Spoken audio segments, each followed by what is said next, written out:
Welcome. My name is Lisa Johnson. I'm Stephanie Hunde. And we are here to play a couple more fun math games for you. All right, the first game we will play is called Make a 10. We're going to play it with 10 frame cards so that this is perfect for kindergarten or first graders or the beginning of second grade.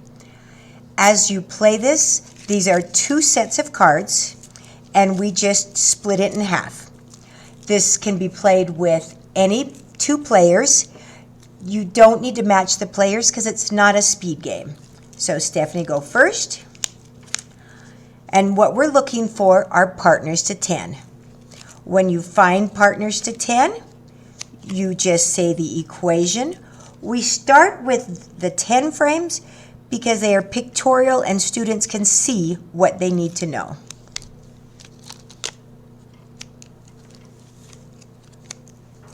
Oh, 10 plus 0 equals 10. Even if I saw it before Stephanie, again, it's not a speed. Whoever puts down the matching card gets the match. 7 plus 3 equals 10. 10 plus 0 equals 10. They need to make sure they are practicing their saying the equations. 2 plus 8 equals 10.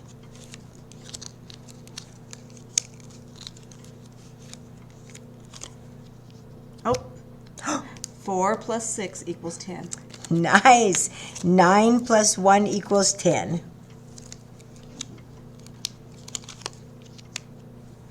6 plus 4 equals 10. 9 plus 1 equals 10.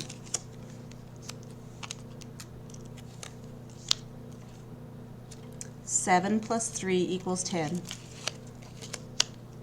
8 plus 2 equals 10.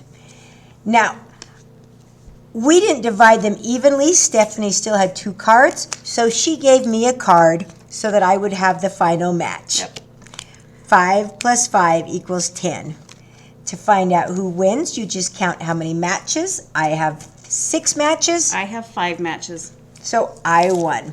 That's a good way to play it, again, for the kids who are just learning how to match up partners to 10. Once they are good with those, then you can pull out your regular cards.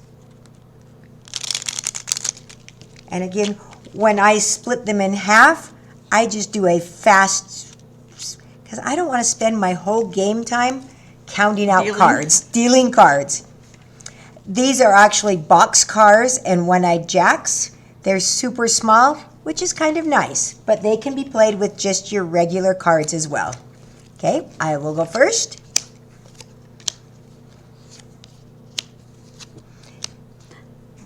Now, these cards have zeros, so Stephanie actually needs to wait for a 0. I was going to just take my 10. If you're playing with the regular cards, then you would just take it and say 10 plus 0 equals 10. 9 plus 1 equals 10. 4 plus 6 equals 10. 7 plus 3 equals 10. 9 plus 1 equals 10.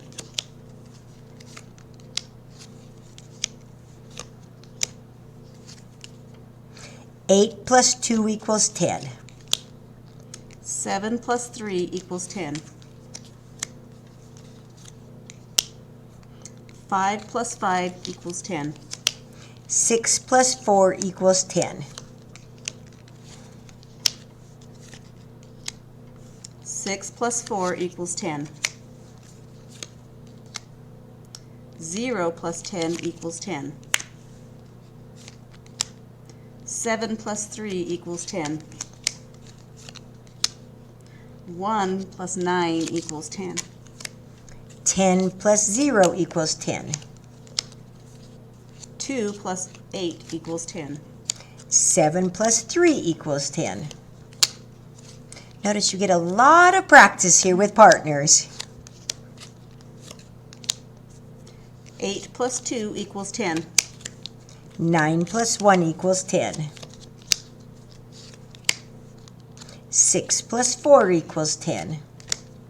5 plus 5 equals 10. Oh, I have 2 cards left. Stephanie's out, so I will give her one of my cards. 10 plus 0 equals 10. And 8 plus 2 equals 10. I have 9 matches. I have 13. So Stephanie won that game. Again, that is just called Make a 10. The next game we're going to play is Magic, which is the kids' absolute favorite game. When I first play it, I don't show them how to do it. I treat it like magic. Again, I can use my regular cards or this mini deck. So you can see it better, I will use the mini deck. You take out all the cards above 10. So I'm just using 10 to 0 because these are partners to 10. To start so if out, you're using face cards, you take out the face. Yep, take out jacks, queens, and kings. To start this, since it's a magic trick, Stephanie's going to pick a card, and she's not going to look at it. She's just going to set it over on the side.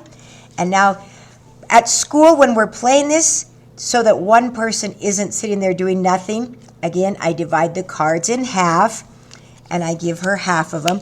You put out 8 cards. I'm going to let you put out 4 cards so that I don't get rid of all my cards. Now, the way this works is you cover partners to 10. So should I put that one there? That's perfect. Nope, you leave it right Okay. there. So we put out 8 cards, and now we're going to take turns covering partners to 10. So there's a 5 and a 5, so I'll cover 5 and 5. And there's a 2 and an 8, so I'll cover 2 and 8.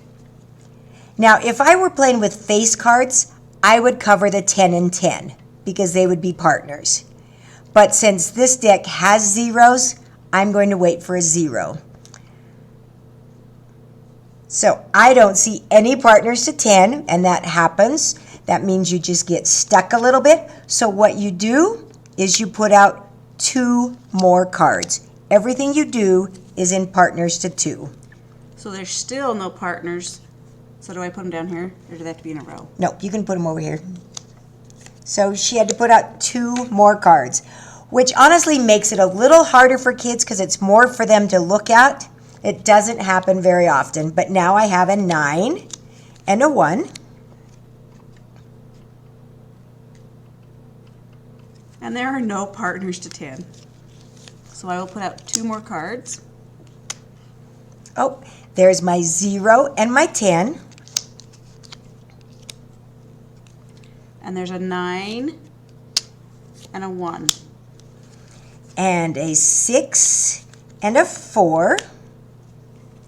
And a 6 and a 4. Again, when you get this many out, it's harder to see. Most times, you really can do it with just the 8 cards showing. There's a 5 and a 5. There's an 8 and a 2. And a 7 and a 3. And a 7 and a 3. And a 10 and a 0.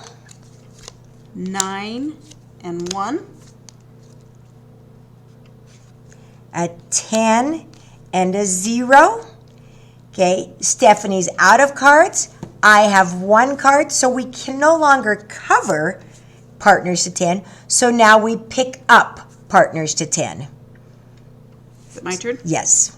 2 and 8. And you can just put them all in a big pile because we don't even care about these cards. So a 10 and a 0, and I'm just going to put them on top of that stack. 3 and 7.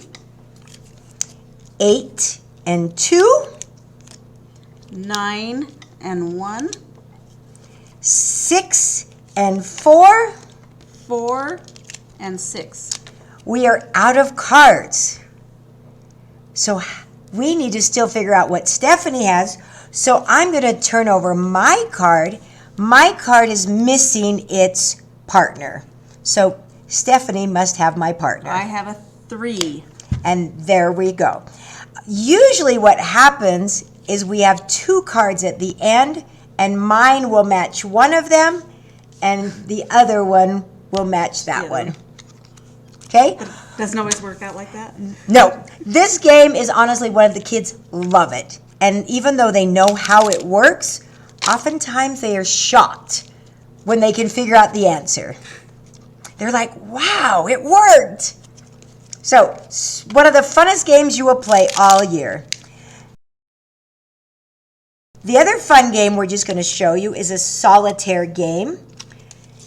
And you just put down cards in a pyramid. So I will put an 8, and then I will put a 10 and a 4 on top of it, and a 6, and you're just making a pyramid. And you can make that pyramid as long of a pyramid as you want. I usually make it about 6 or 7 rows long. And this is kind of like solitaire, where you can get stuck. Can I do one more row? Well, let me just slide this way a little bit. So your 8's on there. Again, you're not ever going, once in a while you can solve the whole thing. So now what I do is I pick up 10's, but I can only pick up 10's where I can see everything. So it has to be unburied. So I would pick up 5 and 5 and say 10. Can you see anything? I can see a 10. I will pick up 3 and 7. I'm going to pick up this 6 and that 4. And I'm going to pick up this 0 and the 10. And are we stuck already? I think we're stuck. We are stuck. So that's as far as we could go, and so then you just shuffle it and you play it again. And this could be played with a team of 2 or as a game of solitaire. Okay? Hopefully you found a game that you love. My advice is start out with make a 10 and then play a lot of magic. Okay.